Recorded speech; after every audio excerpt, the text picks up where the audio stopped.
primeira coisa que a gente tem que falar quando fala em política indigenista aqui em 2013 é que a gente deveria falar em políticas indigenistas, né? A gente não tem uma orientação, se é que algum dia teve, a gente não tem uma orientação consistente e única que direcione todas as ações de Estado face aos povos indígenas no Brasil.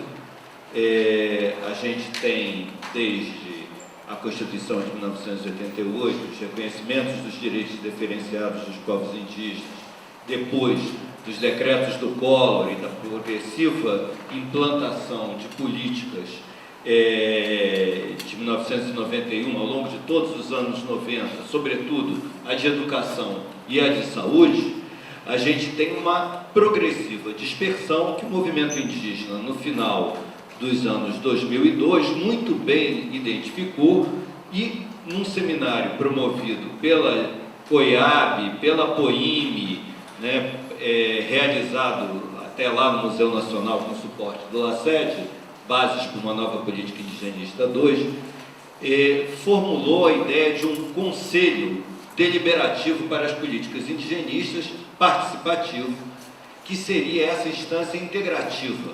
Instância essa que nós sabemos perfeitamente que, na realidade, nunca se efetivou. Nós temos uma Comissão Nacional de Política Indigenista, teoricamente e na prática participativa. Participação é uma das palavras que nós temos que colocar em suspenso quando nós estamos falando de políticas indigenistas hoje. É um desiderato, como se dizia no início do século XX, mas não me parece que seja necessariamente, sempre e efetivamente, em todos os momentos, uma realidade. Volto a isso nos 15 minutinhos que eu espero que você me balize aí. Então, nesse cenário, se pretendia ter uma instância que fosse integrativa. Essa recomendação foi apresentada ao primeiro governo Lula, foi reiterada inúmeras vezes, acabou por virar um decreto que está no limbo. Efetivamente, o que aconteceu foi a implantação de uma comissão que iniciou-se como muitas outras comissões se iniciaram, muito ligada à FUNAI e muito direcionada pela presidência da FUNAI no momento, e com muito pouca capacidade exatamente de fazer com que o que já era muito disperso em ministérios, mas também em setores diferenciados do movimento indígena, porque a dispersão não está apenas do ponto de vista da burocracia governamental, ela está também nos movimentos sociais. Isso não é apenas uma questão para o movimento indígena, isso está nos especialistas que estudam, isso está nas ONGs que trabalham com cada tema, que acabam se especializando ou criando gavetas especializadas para cada uma dessas coisas. Some-se a isso o que nós todos sabemos, um cenário de suposto crescimento econômico, aspas, quer dizer, de crescimento da expansão do agronegócio, de grupos empresariais articulados fortemente a capitais internacionais, com uma expansão de mega empreendimentos. Não me venham dizer que isso daqui é a mesma coisa que a da ditadura militar, porque isso mostra que ninguém viveu a ditadura militar, quem diz isso, né? Hoje em dia pode acontecer isso e aquilo, tá? Mas ninguém é necessariamente assassinado porque abre a boca para dizer que é contra. O cenário é bem diferente em tudo. Por outro lado, durante a ditadura militar, um grande empreendimento poderia ser parado por uma denúncia internacional que efetivamente colocava constrições ao governo brasileiro. Hoje nós temos o licenciamento ambiental, nós temos os truques do licenciamento ambiental, nós temos as apresentações de consultas que são mais apresentações, mais representações do que efetivamente consultas, né? E nós temos toda uma interveniência do judiciário, uma judicialização. Nós temos o Ministério Público Federal que às vezes para e a outra mão libera os mega empreendimentos. Então nós temos um cenário de profunda agressão. Todos nós sabemos disso, eu não estou dizendo nada, isso daqui é só para todo mundo ter na cabeça a seguinte questão: como se implanta uma política nacional de gestão ambiental e territorial de terras indígenas, que, como bem se pontuou na mesa de abertura, não é uma coisa única e exclusivamente colada na questão do manejo de territórios, porque se a gente fizer isso, se a gente pensar os processos formativos para a PNGAD, única e exclusivamente em cima dos processos de grandes demarcações, característicos da Amazônia, com os recursos da cooperação internacional, realizados ao longo do período do PPTAL, tá? A gente vai esquecer o Brasil indígena numa parte ponderável. A gente vai esquecer o Sul, a gente vai esquecer o Mato Grosso do Sul, a gente vai esquecer o Nordeste, a gente vai esquecer que o Brasil indígena e as políticas, que também são políticas indigenistas, as políticas voltadas para quê? Para a distribuição de um conjunto de benefícios sociais que são implementadas por organismos sem necessariamente ter não existe uma Bolsa Família indígena, correto? Mas se distribui Bolsa Família pelo Brasil indígena afora. Muitas áreas indígenas dependem extensamente de salários, aposentadorias e outros benefícios, né? E por outro lado, muitas áreas indígenas agora têm que pagar a conta de luz, porque a gente tem, né, as políticas de universalização como luz para todos, etc, etc, etc, muitas apresentadas como trazendo uma série de benefícios, sem que se dissesse que depois ia chegar a conta, também, sem que se dissesse claramente que ia chegar a conta, também se colocaram. Então, eu acho que é fundamental se ter em mente, primeiro, a dispersão das ações de governo, tá, junto aos povos indígenas.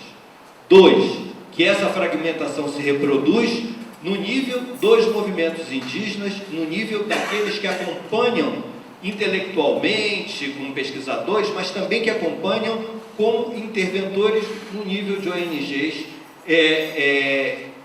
essa dispersão, né? Que nós temos um cenário de grandes agravos aos direitos indígenas, de grande dúvida sobre a continuidade da manutenção de uma série de direitos que se tinha como assegurados. Por outro lado, um cenário que também não pode ser fechado como um cenário acabado, tá? O governo é anti-indígena. Primeiro que não há um governo, há muitas forças dentro do governo. A cada ministério há forças muito divergentes, a cada órgão público há forças muito diferenciadas. Então, é um cenário para, se por um lado denunciar, por um lado espernear, por um lado encher as redes sociais das iniquidades e questões, por outro lado, é um cenário para, mais do que nunca, remapear, costurar e tentar contrabalançar tal influência tão pesada de interesses, como a gente, em geral, localiza nos ruralistas, mas os ruralistas não estão desvinculados de outros empreendimentos que geram agravos às terras indígenas e à vida indígena de modo mais geral. Eu acho que eu fico por aqui, porque o que eu queria era basicamente estimular o debate em cima dessa chave, a dispersão, né, a participação relativa, a manutenção velada, às vezes escancarada em outros casos, da dinâmica tutelar. A tutela não é meramente um instituto jurídico, a tutela é uma forma de poder, é um modo de dominação, em última instância. Ela não acaba por decreto. Mesmo sabendo que se trata, né, que a gestão territorial e ambiental é um processo pós-demarcatório, né, um processo que tem a ver com a melhor gestão dos territórios que estão aí, em absoluto ela deve servir como cortina de fumaça ou como uma espécie de substituição para as questões fundiárias, sejam as reivindicações territoriais, novas reivindicações territoriais, sejam as regularizações fundiárias que ainda precisam ser feitas em todo o território nacional, especialmente fora da Amazônia. Né? Então, para evitar que esse discurso seja apropriado de uma maneira equivocada, né, como o desafio agora seria fazer gestão territorial, esquecendo a importância da garantia do território. Não é possível fazer gestão territorial sem território, né? E também para a gente marcar uma certa, sempre está marcando uma posição nesse cenário hoje bastante complicado, né, de assédio, né, e riscos aos direitos indígenas que estão constituídos. Então, o primeiro aspecto importante destacar é esse, a importância da questão política, né, da gestão territorial e ambiental.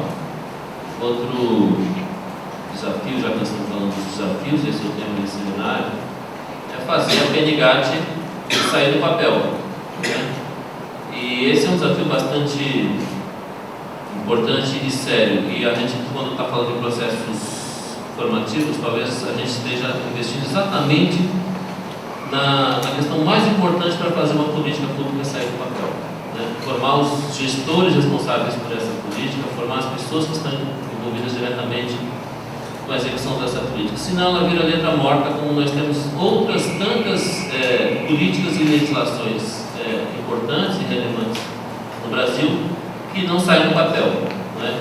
Então, assim, o caminho, a estratégia de investir em formação me parece fundamental para poder fazer com que ela se transforme numa realidade.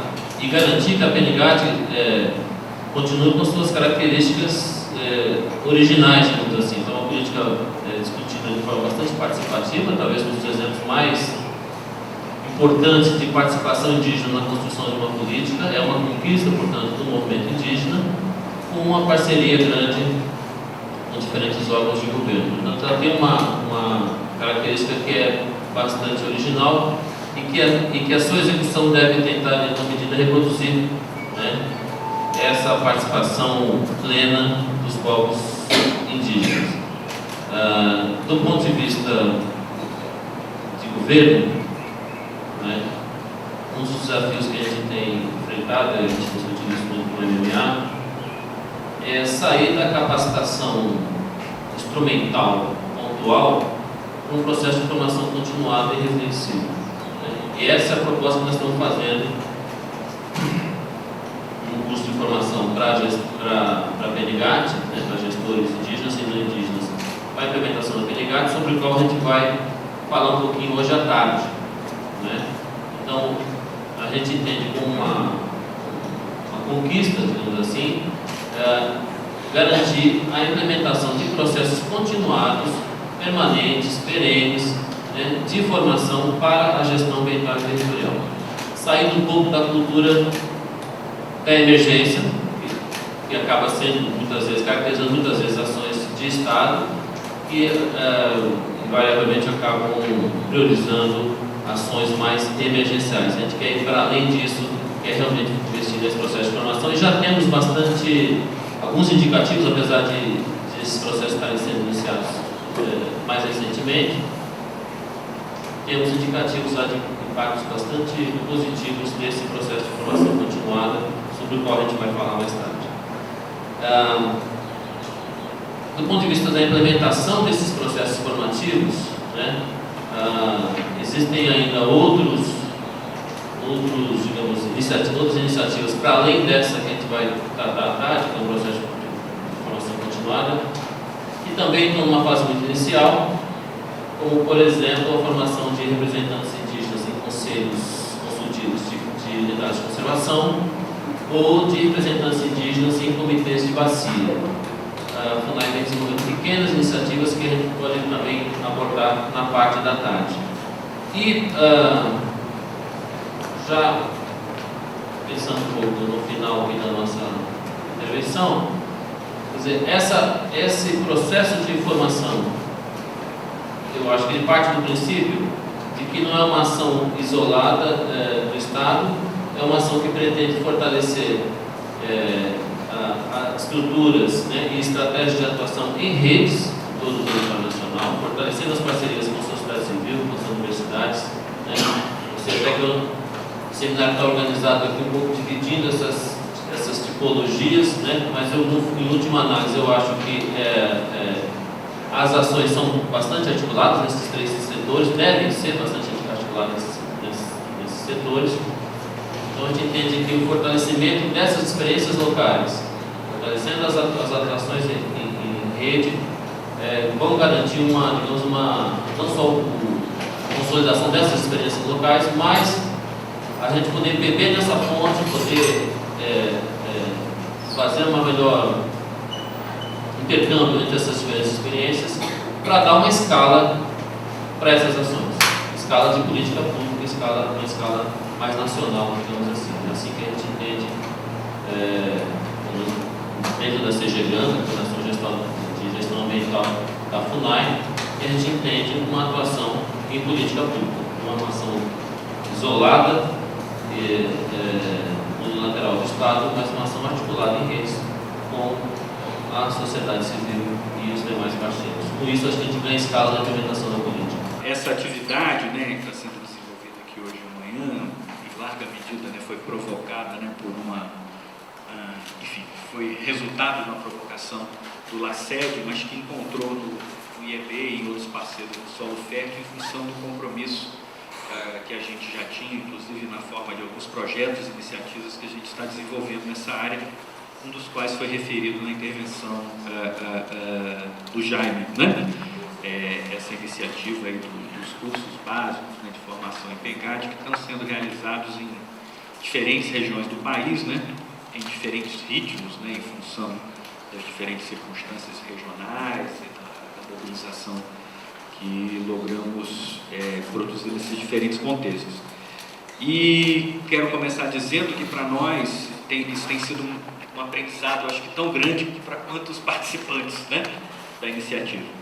Não é um desafio, a gente entende que não há uma receita pronta, né, existe um portfólio de recursos formativos disponíveis, e foi entendendo isso, foi a partir desse entendimento que construímos essa oficina aqui com os parceiros, na perspectiva de assegurar aqui, ao longo desses dias, um mínimo de representatividade dessa diversidade de abordagens, né, e de incidências, enfim, que vem sendo produzidas em torno enfim, da formação para a implementação de políticas públicas, nesse caso especificamente a PEGAD. A gente entende que a formação já é, num certo sentido, a implementação da própria política, né? É bom lembrar que a política tem um eixo específico sobre isso, né, que é o eixo 7, e que boa parte das ações de formação, elas são ações também que produzem, né, aquilo para qual aquela dimensão para a qual o Jaime chamou a atenção, né, da articulação em rede, né. Boa parte das pessoas que têm participado dessas iniciativas vêm de diferentes setores da sociedade, né, enfim, dos próprios protagonistas interessados, os povos, associações e comunidades indígenas, né, instituições de estados, universidades, grupos de pesquisa independentes, projetos de cooperação internacional, né, organizações da sociedade civil, enfim, uma pletora de atores, né, que colocam em jogo suas experiências e suas convicções também em relação à formação. Um dos desafios, acho que da implementação da PEGAD, que rebate sobre as estratégias de formação, é que a gente está atuando num cenário onde a gente já acumula muitos passivos, né? Estou vendo o Elcio aqui atrás, e uma conversa aí há um tempo atrás, né, sobre a política e tal, ele lembrava muito bem, né, que nós já estamos correndo atrás do prejuízo, né? E o que a gente quer dizer com isso? É que, enfim, o avanço, né, dos projetos de desenvolvimento tem provocado profundas transformações, né, nas condições de vida não só dos povos indígenas, mas dos povos e comunidades tradicionais.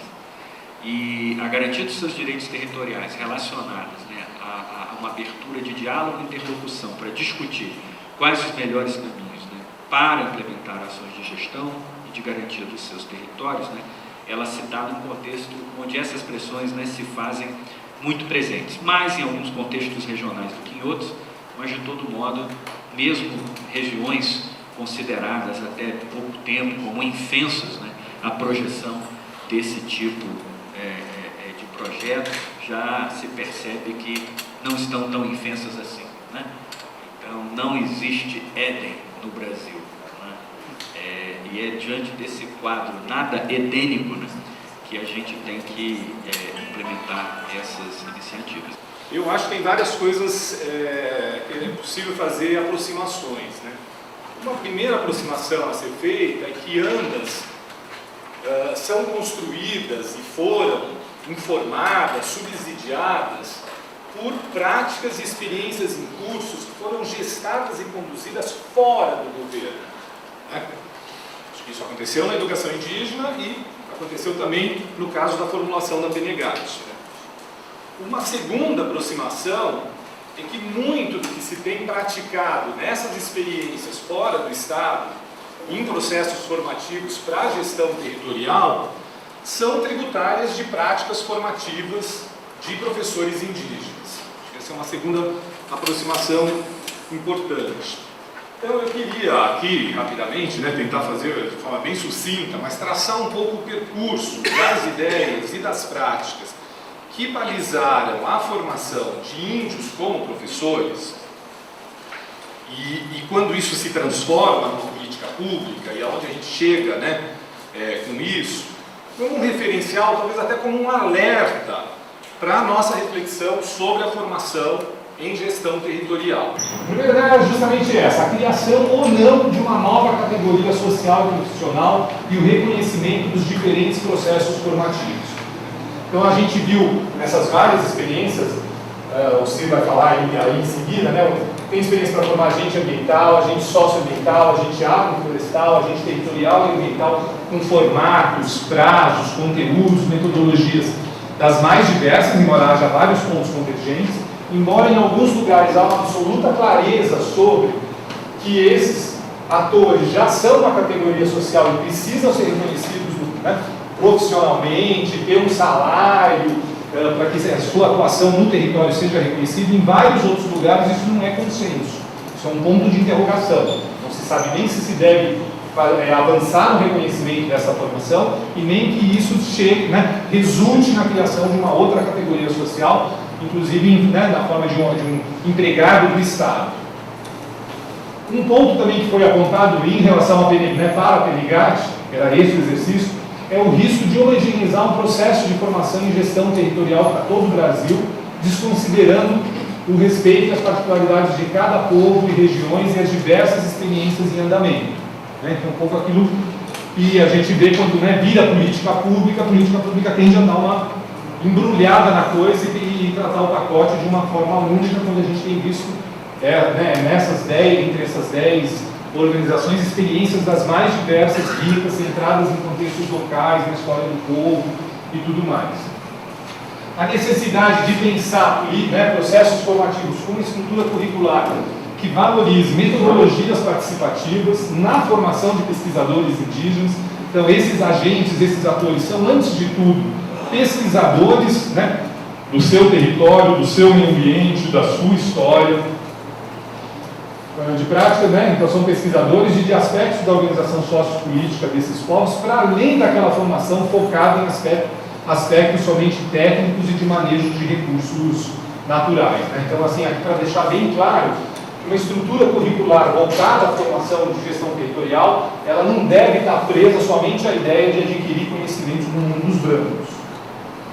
E uma questão que foi apontada, que eu acho que dialoga com a implementação da política, é a dificuldade de dar sustentabilidade financeira a esses processos formativos, como a gente está falando aqui desde a primeira mesa, que são a longo prazo, visam tanto o processo formativo como para o desenvolvimento de ações de gestão territorial. A gente tem visto que essa questão da regularização, do reconhecimento da categoria, se vai ter bolsa, se vai ter salário, tem sido uma discussão que já antecede até o início dos processos formativos.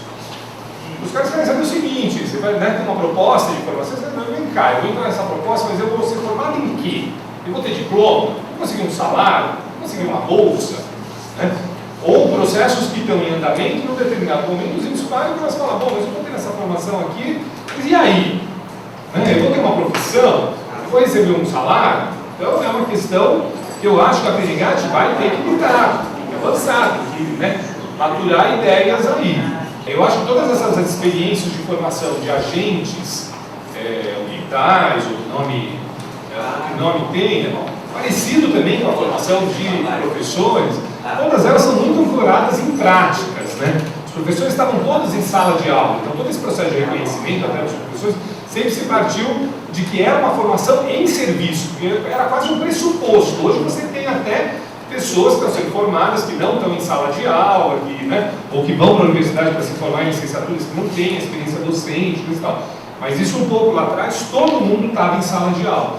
E essa formação aí dos agentes ambientais, ela é necessariamente uma formação ancorada na prática, quer dizer, se aprende fazendo, se aprende experimentando, refletindo, trabalhando em cima de modelos demonstrativos. Não é uma formação técnica simplesmente, né? Você relata e reflete sobre experiências que você conduz nas suas aldeias, né?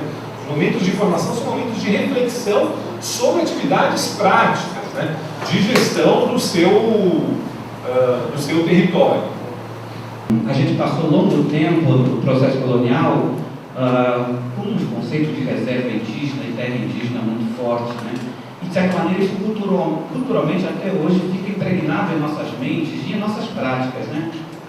O conservacionismo tem muito a ver com essa ideia de reserva. E reserva no sentido colonial, no sentido tutelar, no sentido de certa maneira, retoma, de não interferir de algum modo, principalmente com relação às políticas públicas, na vida das comunidades, das populações, dos povos indígenas que vivem nessas reservas e, mais recentemente, nessas terras indígenas. Então, que bom que a gente esteja, pelo menos, atualizando essas ideias. Nós estamos falando de gestão territorial e ambiental. São termos, na minha concepção, marcam um pouco um momento de profunda mudança de posicionamento com relação a essas ideias que dão a conta perspectivas interessantes, que podem ser diferentes e mais inovadoras, né? Eu acho que com isso vem se falando muito, exatamente pós época 92, essas ideias de desenvolvimento sustentável, etnodesenvolvimento, e para dentro do movimento indígena o início de uma discussão que continua no início, que acho que pouco avançou, que é essa ideia de autonomia indígena, que na minha concepção, tem alguns artigos que escrevem sobre isso, passa necessariamente pela autonomia étnico-territorial. Isso não é qualquer território, é um território marcado pela etnia. E quando a gente vê as mitologias, as cosmologias indígenas, você vai perceber claramente que esses territórios, esses etnoterritórios, estão praticamente colados àquilo que é, de alguma maneira, perspectivado nessas cosmologias, né? Expresso por meio dos mitos e ritos. Então, acho que esse é um ponto principal. A gente está num momento de busca, né? O que não é fácil, por todo esse processo de colonialismo longo, materializar cada vez mais a autonomia indígena. Não autonomia como um conceito distante, mas eu diria talvez uma ideia mais próxima do que queremos é como a gente ter controle interno dos nossos territórios. Esses territórios são diferenciados porque as etnias, os povos são diferenciados. Quer dizer, a forma de organização do seu espaço no sentido mais amplo vai necessariamente variar de um povo para outro povo, porque tem que se considerar esse processo histórico vivido e que reflete diretamente nas formas das relações estabelecidas internamente e com o mundo extra-aldeia na atualidade. Daí, acho que o segundo aspecto que eu gostaria de chamar a atenção, principalmente para as instituições que trabalham fortemente hoje com esse tema, né? Gestão territorial e ambiental, tanto da parte de governo quanto da parte dos movimentos sociais, pode ser que esteja totalmente desatualizado, mas pelo menos na mídia ou no meio de divulgação, eu não consegui identificar claramente, a exceção do que aqui o Antônio já levantou, algumas publicações temáticas, as lições aprendidas, principalmente desses programas pioneiros pós-século 92. Eu não consigo identificar de forma mais densa as lições aprendidas desses programas. E, particularmente, por exemplo, do próprio PDPI. Seria interessante trazer de forma bem clara essas lições. Mas foram muitos programas, muitos investimentos. Não sei se alguém já fez o cálculo, mas já deve ter ultrapassado bilhões de reais por meio desses programas, que são muitos: Prodeagro, tem participação indígena, PDA, PDPI, PPTAL, Prona, são vários, né, que aqui eu já nem me recordo bem dessas siglas, mas que foram importantes para aquele momento e eu acho que para o momento de hoje. O momento que a gente, pelo que eu entendi, o seminário tem esse propósito de olhar para esse processo e apontar o futuro. Então, apontar o futuro é muito importante olhar essas lições. Eu tenho certeza que são muitas. Eu mesmo, 5 anos que passei no PDPI, eu saí com algumas convicções claras. E que mesmo, eu saí em 94, então são quase 10 anos, não mudei dessas convicções, né? Das possibilidades, dos desafios que eu pude perceber ao longo daqueles anos, né? Tenso, de muito, inclusive, otimismo, né? Esses programas trouxeram muito otimismo, muita esperança, as comunidades, o movimento indígena investiu, acreditou, embora acho que houve avanços, mas houve também muitas decepções, muitas frustrações que, no geral, até pelo tempo, vou tratar de forma bem geral aqui. Então, acho que é preciso, então, acho que os próprios processos formativos deveriam recuperar essas lições aprendidas. Eu sei, então, que algumas, então, não vou ser ingrato, porque eu sei, o próprio livro aqui que o Antônio citou, organizado pelo caso, pelo Fábio aqui presente, são importantes, mas acho que deveriam haver ou podem haver outros instrumentos nesse sentido. Segundo, acho que também ter clareza, né, dos avanços que se conquistou. Primeiro, eu acho que esses programas, eu tenho certeza que definitivamente colocou na agenda do Estado, eu nem diria dos governos, né, porque eu estou falando, a minha experiência foi na gestão Fernando Henrique Cardoso, então era outro governo, mas eu vi que não saiu de pauta dos governos essa agenda nova, né, com a preocupação exatamente da gestão territorial, da gestão ambiental, que foi basicamente herdeira dessas discussões no processo da ECA 92. Então, acho que sem dúvida nenhuma esse é um avanço, é uma conquista isso. O fato de termos conseguido pautar dentro da agenda do governo esse tema. E com essa perspectiva, porque terra indígena, como já vimos, era uma coisa muito antiga, mas era terra indígena, muito no sentido de garantir o seu reconhecimento, mas não nesse tratamento da gestão. Acho que isso é uma coisa, de fato, pós 92 e, bom, é algo bem mais recente. Acho que o segundo elemento é que esses programas, pela primeira vez, veio uma espécie de um doce, né? Um doce positivo, não um doce para diabetes, mas um doce de vida para os próprios povos indígenas, nessa linha do protagonismo. Quer dizer, os programas do PPG-7 foram as primeiras oportunidades dos índios, né? Pegarem ideias e recursos e para a experimentação, e para o trabalho, né? Quer dizer, porque até então era a prática totalmente assistencialista, paternalista, em que quando eram os órgãos do governo que faziam para os índios, né? Então esses programas foram pela primeira vez, olha, vamos colocar na mão dos índios, põe as suas ideias para funcionar, executem os seus projetos, suas ações, suas iniciativas, né? Com todas as dificuldades, todas as consequências, sem dúvida nenhuma, né? E eu acho que no caso dos projetos PPD, a grande maioria tiveram resultados muito promissores, muito positivos, e muitas iniciativas eu sei que inclusive sobrevivem hoje, continuaram sendo trabalhadas pelas comunidades, pelas organizações indígenas. Então, sem dúvida nenhuma, esse protagonismo indígena foi importante nesse processo, continua, e eu acho que tem que se consolidar nesse novo processo, no novo patamar de perspectiva que aqui estamos discutindo e tentando desenhar. Eu vou falar do caso do Centro de Formação Amazônico de Formação Indígena, e para falar desse centro não dá para deixar de começar com a COIAB, né? A COIAB é a grande organização indígena da Amazônia, e ela que de fato tem construído e tem buscado parcerias e mantido o centro de formação. Então, COIAB é fundamental em todo o processo histórico território, conforme eu vou estar apresentando. Próximo, por favor. Aqui um pouco do contexto na época do surgimento do CAF. O que acontecia naquele momento para que o CAF nascesse? Primeiro, o movimento indígena politicamente forte na Amazônia. Sempre está mais ou menos, mais forte, menos forte, mas tem momentos de pico, quando o movimento de fato está bastante estruturado, está com uma boa presença no cenário nacional e também com boa articulação de parcerias.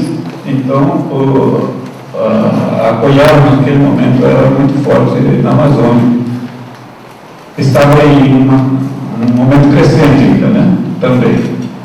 E uma discussão aprofundada sobre o tema de formação nos diversos fóruns regionais. Isso quer dizer que, quando se discute a formação indígena na Amazônia, não está apenas pegando um momento pontual, mas está dando continuidade ou querendo aprimorar aquilo que já faz parte de uma discussão anterior, que é um pouco que nós ouvimos aqui pela manhã. Por exemplo, diante de vastos territórios, né, a Amazônia com mais de 100 milhões de hectares de terras, havia essa necessidade de como fazer para que a gente consiga, de fato, gerenciar o nosso território. Né? O que nós precisamos fazer para que tenhamos uma gestão boa desse território, para que não corramos o risco de ter esse território e não conseguirmos, de fato, fazer o gerenciamento deles. Então, essa discussão já havia, há algum tempo atrás, vinha ocorrendo, e quando se entende que é o momento e tem a oportunidade de criar o centro de formação,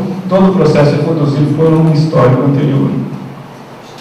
E essa demanda por técnicos para apoiar as organizações regionais. Aquilo que sempre vocês olham, quem trabalha com os povos indígenas, sempre diz, a gente quer técnico próprio, a gente quer médico, quer professor, quer enfermeiro, uma porção de coisa. Então, os técnicos eram também essa solicitação por parte das organizações indígenas. E a construção de parcerias que apoiaram financeiramente o processo. Tem que ter recursos financeiros, né? Senão não acontece. Então, apoiava e foi essa instituição que fez essa articulação. E aqui um pouco essa linha condutora. O que conduziu? Né? Primeiro, uma proposta construída por indígenas, lideranças, pensadores e atuantes do movimento indígena a partir de uma filosofia própria. Tinha que haver um rumo. A igreja vai fazer a missão. O exército vai reformar milicos. Né?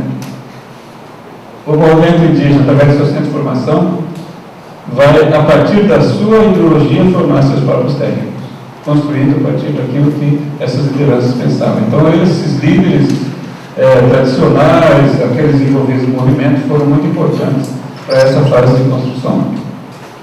E os conteúdos técnicos, políticos e técnicos, vindos das organizações de base. Não era apoiável simplesmente impondo, né, criando a partir de um escritório, mas era uma consulta às diversas regiões para saber o que nós queremos. Quando você manda um aluno para cá, você quer receber o que é de volta. Esse era o conteúdo que deveria ser inserido nos currículos. Né? E a inserção de líderes vindos dos 9 estados da Amazônia, de diferentes povos. Então é um contexto grande, com muitos povos, com muitas realidades diferentes, e é preciso montar todo um esquema para apoiar estados, povos, organizações, a questão de gênero, e tudo isso deveria ser envolvido na chamada desses alunos. E a valorização do potencial cultural e do conhecimento tradicional dos alunos. Isso é muito importante porque a gente entendia que estava recebendo não apenas uma pessoa isolada, mas uma história e uma cultura que estava dentro dessa pessoa. Ele vem de um povo que tem sua cultura, sua história, seu modo de vida, e isso precisa ser valorizado no centro de formação. Então, essa era uma questão muito básica para nós. Então, a questão das terras indígenas, né, de toda a Amazônia, tinha que trazer gente para compor uma turma para ficar em Manaus durante 5 ou 6 meses, onde eles, de onde eles deveriam vir e deveriam permanecer por esse tempo. E aqui é uma pequena terra onde eu estou. Os planos de gestão, eles também são uma forma de capacitar sobre a PNGAD. Quando a gente está construindo os planos de gestão, a gente também está fortalecendo a comunidade em relação à política, porque a gente discute dentro dos eixos, né? Porque quando eu olho para tudo isso aqui, eu lembro das consultas que foram feitas, que foi a partir dos indígenas indígena, colocando lá suas demandas. Então, hoje, a gente se vê dentro da política, a gente se vê nessa questão da formação, da construção dos planos de gestão, e o que a gente queria é que realmente essa política ela fosse implementada para atender aquelas demandas que a gente colocou a partir das consultas, né? Então, foi em cima de todo esse trabalho que a gente já vinha fazendo de gestão territorial, que sempre foi feito pelos indígenas, né? A gestão territorial é um nome novo, mas os indígenas sempre fizeram. Quando vem a luta pela terra, é uma forma de gestão, né? Para fazer esse trabalho todo. Então, com os planos de gestão, uma maneira de organizar todo esse trabalho que vinha sendo feito num documento onde a gente pode, né, com mais, chegar para qualquer presidente, para qualquer deputado, como no caso de Roraima, mostrar que sim, tem gestão territorial sendo feita pelos indígenas. Na oficina 1, a gente teve como tema a investigação intercultural e gestão ambiental, quando identificamos os temas de pesquisa. Na verdade, o Tiago pulou a apresentação do projeto com o Biosfera, mas é importante dizer que o objetivo principal do projeto é compreender as estratégias de manejo e conservação de base comunitária, né? E em inglês, inclusive, a palavra é avaliação dessas estratégias. Mas a gente acredita que essa avaliação tem que ser conjunta, não é um pesquisador de fora que vai fazer a avaliação das estratégias comunitárias. E por isso, no primeiro momento, todas as oficinas são voltadas para a gestão, né, ambiental, e sempre propondo um questionamento em relação a isso. Na segunda, o tema foi um olhar sobre o território e o ambiente, mapas, história e conflitos socioambientais. A terceira oficina, a gente conversou um pouco sobre a avaliação intercultural das estratégias de gestão ambiental. E a quarta oficina ainda está por acontecer e o tema ainda vai ser definido. E no final, cada grupo propõe também como é que é divulgar, como é que é tratar o seu conhecimento. Tem grupos que querem fazer vídeo, tem gente que quer fazer animação, desenho animado, né? Tem grupos que querem operar com mapas, outros com livros, textos, guias de árvores, e por aí vai, né? Então, a Isabela apresentou mais ou menos aqui bem rapidamente como é que é a dinâmica. Ele tem alguns desafios, né, para finalizar, desse processo. Ela falou, né, e eu só vou dar um pouco para trás, que o projeto Bioserve, e aqui em todos os lugares, México, Bolívia e no Brasil, ele tinha um caráter mais de pesquisa acadêmica. A ideia original era que pesquisadores fizessem uma avaliação da gestão territorial, diríamos assim, com participação indígena, né? Aqui no Brasil teve um processo, quando começa o projeto, de uma certa revolução interna, né? E aí inverte. Vira um projeto de pesquisa indígena com participação acadêmica, né? Isso aconteceu principalmente porque existiu essa vontade entre os pesquisadores, né, do lado de cá, e no caso do pessoal da Jaqueira, principalmente do Pé do Monte, existia uma certa cultura de pesquisa no sentido de interculturalidade, né? Por exemplo, o pessoal da Reserva da Jaqueira fala que a Jaqueira é a Universidade de Pataxó, né? Porque de lá da Jaqueira saíram vários projetos de pesquisa sobre a história, sobre a cultura, a questão da retomada da língua, né? Sai da Jaqueira, então já existe esse processo, né? Então, a partir daí você casa uma vontade e gera um outro modo de se pensar. Mas isso tem certas consequências e desafios, principalmente dentro desse projeto, dessa experiência, né? Porque você gera, por um lado, né, você evidencia as assimetrias, assim, porque a partir do momento que os indígenas querem trazer suas pesquisas, os pesquisadores acadêmicos se regulizam, né? Principalmente os biólogos, o pessoal mais hard, já que você pretendia fazer, tanto é que tem uma fala, né, uma conversa que a gente teve, né, em que um pesquisador, um biólogo, virou e falou assim, ouvindo as conversas, né, as propostas das pesquisadores indígenas, depois que termina essa conversa, ele fala, legal as pesquisas do pessoal, tá, mas quando é que vai começar a pesquisa de verdade? Quando é que vai começar a ter teste de hipóteses, né, fazer uma amostragem, aquela coisa toda, né? Então sempre tem aquele pano de fundo, né, do conhecimento, né? Eu acho que o maior desafio também dessa experiência, eu coloquei uma série aqui, mas seria essa questão do diálogo da intercientificidade, né? Você fala muito a palavrinha chaves, né? Está em todo o projeto, né? Diálogo intercultural, diálogo de saberes, intercientificidade, participação, né? Tudo isso aí. Mas como é isso aí, na verdade? Como é que operar essa intercientificidade levando a sério os diversos conhecimentos? Vamos levar a sério o conhecimento do biólogo, do geógrafo, do pajé, do cacique, do pescador, né, do artesão, né? E como levar, além de levar a sério, né, esses diversos conhecimentos, como tratar eles sem, por um lado, né, isso por parte dos pesquisadores, né, técnicos acadêmicos, digamos assim, sem querer impor, né, seu conhecimento como se fosse algo universal, tipo assim, olha, os mapas são, né, a verdade sobre o território e assim que se conhece, né, as plantas, né, através do conhecimento botânico, né. Então acho que o maior desafio seria um pouco esse, na experiência, tratar os conhecimentos com um certo respeito e ver onde estão esses canais de comunicação. Acho que talvez seja o maior desafio dessa experiência, né. Parece que a gente vai trabalhando. No nosso curso a gente trabalha com a noção de território a partir da apropriação que os indivíduos fazem dos locais onde eles vivem, e isso é que acaba compondo o território, diferente da noção de terra indígena, né?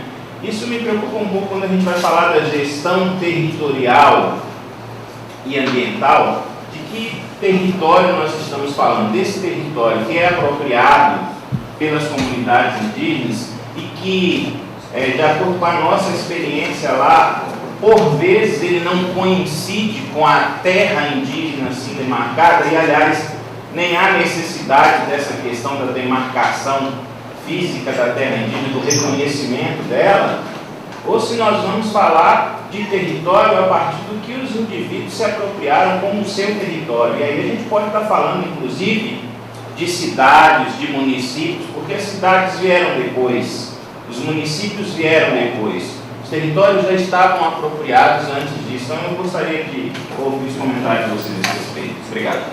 Eu gostaria de contextualizar um pouco a situação do Mato Grosso do Sul, para que possamos entender e compreender o que nos levou a chegar nessa proposta da Casa de Formação. Antes de tudo, eu acho que o projeto GAT, nós entendemos que ele veio também, embora ele tenha um viés conservacionista, ambientalista, mas entendemos que ele veio também para fortalecer a nossa cultura e promover também o fortalecimento da estrutura organizacional do nosso povo. Porque não dá para falar em autonomia se nós não estamos bem estruturados. E aí nós começamos a pensar como construir um centro de formação no estado do Mato Grosso do Sul com essa realidade, sem um apoio governamental, sem uma organização indígena forte, que nós temos algumas organizações, mas são organizações de etnias, diferente da COIAB, por exemplo, na região amazônica, que engloba vários povos. Como construir um centro de formação indígena, terrena, se nós não temos uma organização que é parceira nossa? A exemplo do CPI que nós vimos no Acre, da Comissão Pro-Índio. Então, alguém sugeriu nessas discussões, por que não pensar numa casa de formação? O que seria essa casa de formação? Era justamente para que nós pudéssemos fazer acontecer tudo aquilo que não aconteceu numa escola indígena. As escolas indígenas têm recursos próprios, contínuos, garantidos, mas tem dificuldade de se manter. O que dirá de um centro de formação no estado do Mato Grosso do Sul? De onde viria esse recurso? Então foram essas questões que nós refletimos e nos levou a pensar numa casa de formação onde as pessoas pudessem formar para a vida, onde as pessoas que fossem professores nesse espaço não fossem pessoas apenas detentores de diplomas, fossem pessoas detentoras de conhecimento da nossa comunidade. Então, para pensar o projeto GAT no Mato Grosso do Sul como um projeto sustentável, nós devemos envolver vários segmentos sociais. Não dava para pensar no GAT como sustentável, deixando o nosso ancião de lado, deixando as crianças de lado, deixando os jovens de lado, deixando a liderança de lado, o cacique de lado, as mulheres de lado. Não, nós precisamos envolver essas pessoas para que de fato o GAT seja sustentável em nossas aldeias. E o espaço GAT, ou espaço de formação, ou casa de formação, que nós estamos pensando, é justamente nesse sentido. Por exemplo, introduziram na aldeia um sistema medicalizado, né? E essa introdução desse sistema deixou o pajé de fora, o rezador de fora, que são pessoas importantes na estrutura organizacional do nosso povo. Então, muitas vezes, o nosso povo está desestruturado por conta da desconsideração que essas pessoas começaram a sofrer por conta dessas introduções que tem na nossa comunidade. E o espaço GAT, o espaço de formação, as casas de formação, é justamente nesse sentido, para tentar trazer essas pessoas, né, no sentido de fortalecer a nossa cultura. E nas escolas indígenas, embora tenha o professor indígena, não garante que a interculturalidade está acontecendo, porque muitos conhecimentos, ele ocorre especificamente, ele é específico de uma pessoa da comunidade. E o professor, às vezes, não detém esse conhecimento. E os processos de ensino e aprendizagem dos terrenos, ele não ocorre muitas vezes numa sala fechada, né? Ele ocorre em vários locais. A roça é um local de ensino e aprendizagem, a roda do chimarrão de manhã é um local de ensino e aprendizagem, né? Então tem vários locais de ensino e aprendizagem. Na escola a gente não consegue promover essa interculturalidade. E o espaço GAT ou a casa de formação seria justamente nesse sentido, levar essas pessoas para lá, fazer um espaço que seja receptivo e apropriado para que aconteça esses processos.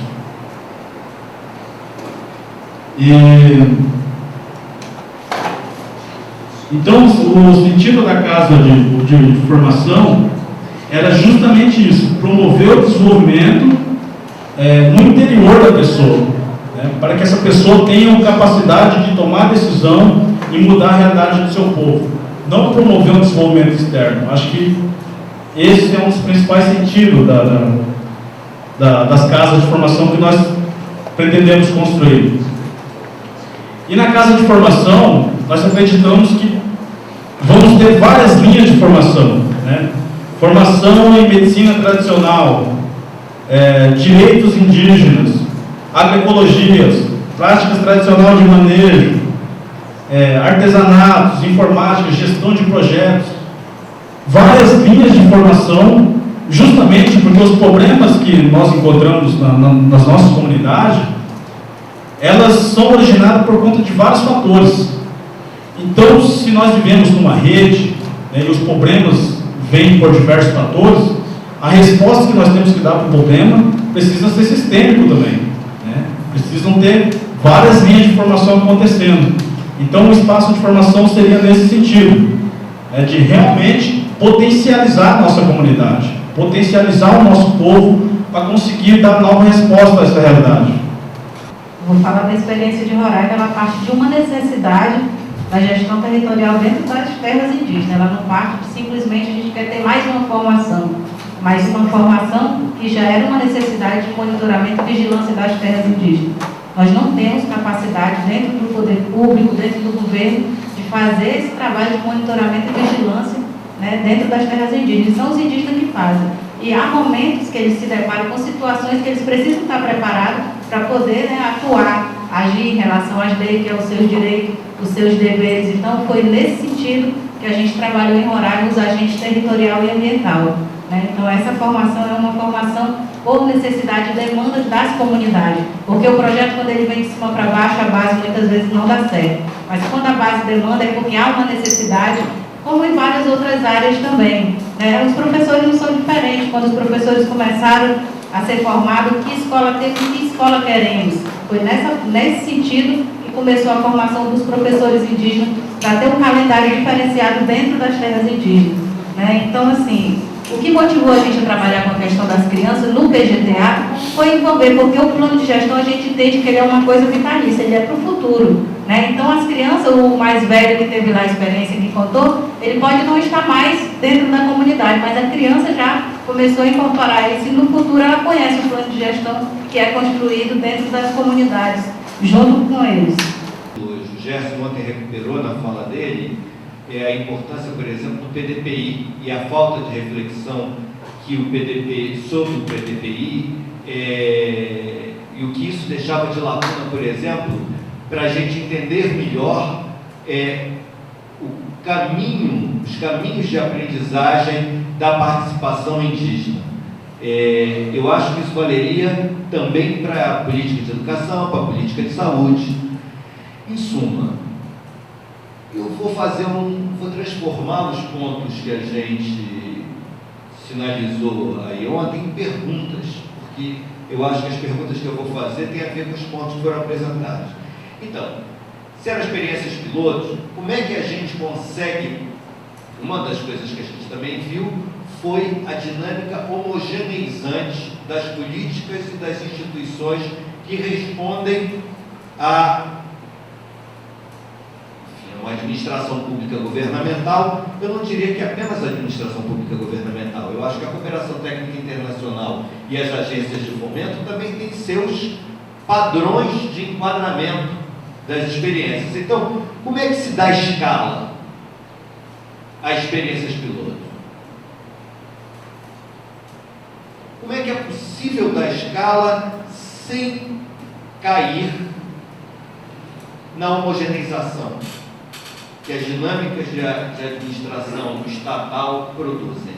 Como é possível ter recursos do Estado, atuar de acordo com construções a partir do plano local e regional, sem ser numa permanente instabilidade, num permanente experimentalismo e numa coisa que, como a Mônica nos chamou a atenção, né, num sentido positivo da palavra, num certo voluntarismo que aproveita às vezes uma relativa marginalidade.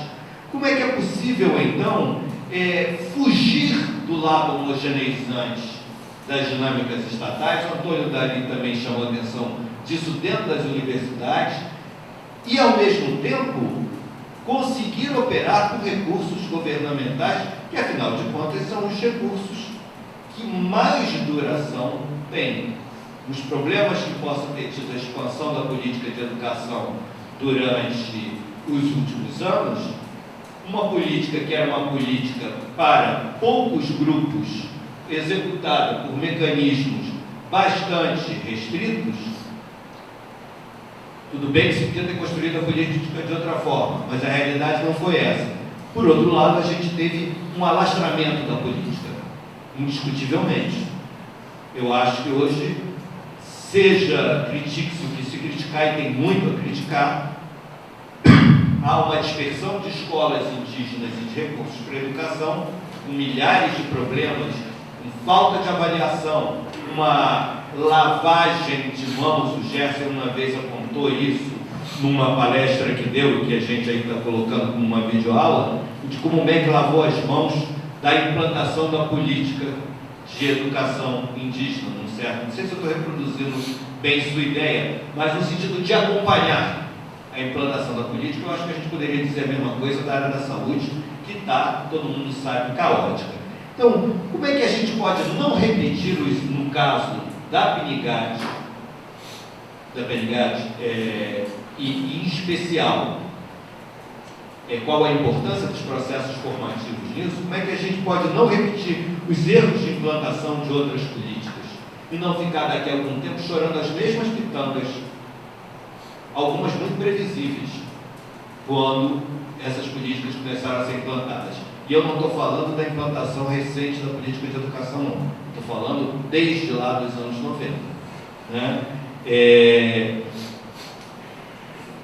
Como se pode, por exemplo, institucionalizar o lado bom da experimentação que a Mônica e a Silvia apontaram, né? A própria experiência das ONGs, sem cair numa das formas de que se conseguiu fazer isso daí funcionar em outros momentos, que era o clientelismo tutelar. A criação de redes de clientela locais, regionais, operadas a partir do órgão tutor, foi indiscutivelmente, em outros cenários históricos, uma das formas pelas quais, pautada sempre na ideia de que havia uma emergência, o Jaime ontem mencionou isso, né? Como é possível ultrapassar o emergencialismo e lidar com o fato de que esses são desafios cotidianos que precisam ser devidamente enfrentados, vividos, e que não basta ter uma rede de suporte que é fiel em troca de bens de um lado e apoio do outro. Como, por exemplo, manter o tão rico panorama de metodologias específicas. Isso foi uma das outras coisas que foram apontadas ontem, em todas as mesas. O desenvolvimento de metodologias bastante específicas de trabalho. Eu não estou falando da pedagogia da alternância, eu acho que a pedagogia da alternância surgiu ontem como um ponto importante a ser discutido, sobretudo no plano das universidades públicas. Tem um grande gargalo nisso tudo aí, que se chama ANDIFES, e a relação ANDIFES, Secretaria de Educação Superior do MEC, né? Isso é um importante elemento. Quem é professor universitário deve saber que os orçamentos das universidades e suas carimbagens são negociados no plano da ANDIFES, e a CESU segue o que a ANDIFES pactua, segue nesse esquema que a gente sabe que funciona a administração pública no Brasil, não toma lá da cá do apoio e das vantagens.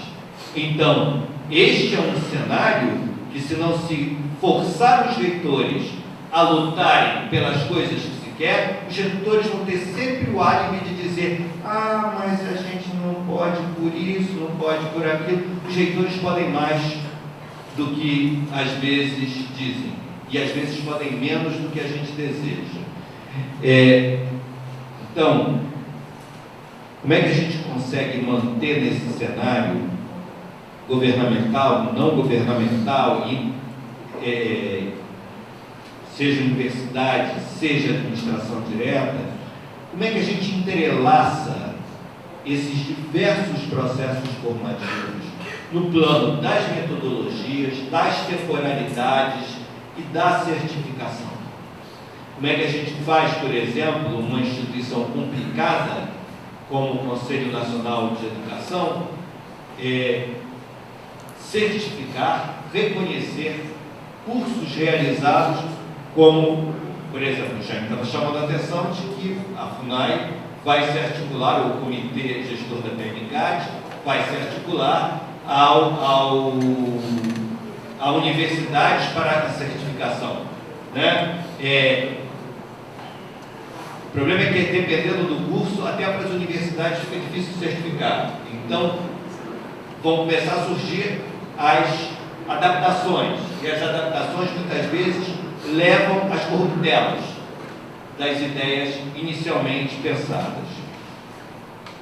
Então, em última instância, como é que a gente articula atores governamentais e não governamentais no uso de recursos governamentais para não apenas contribuir para a implementação da PNGAD, mas contribuir a partir de uma sistemática de formação de pessoal? Porque nós já vimos que, tanto na educação, teríamos visto, se tivéssemos tido uma exposição sobre a saúde, já se recuperou isso no caso lá da relação do movimento indígena com os processos demarcatórios, sobretudo, em grande medida do cenário perpetual, etc. Como a gente articula, já que a gente sabe que ninguém dá conta de cobrir o tamanho da demanda, tá? Usando recursos governamentais e suplantando aquilo que está acima das próprias instituições que desejam executar. Às vezes, quando instituições do poder público dizem que vão fazer certas coisas e depois dizem que não puderam, dizem que não puderam porque o TCU ou a CGU ou a AGU não deixou. Essa é uma realidade da administração pública hoje, indiscutivelmente. Talvez com mais formação, com mais consciência, uma melhor percepção, com uma melhor discussão, erros que foram cometidos possam não ser repetidos, né? E lições aprendidas possam ser potencializadas, né? Não sei se esses poucos pontos que eu escolhi priorizar das inúmeras coisas que se debateu ontem vão ajudar muito vocês. Eu espero que sim, porque eu acho que eles sistematizam alguns dos gargalos para a gente ultrapassar o pontual sem perder o lado importante das especificidades.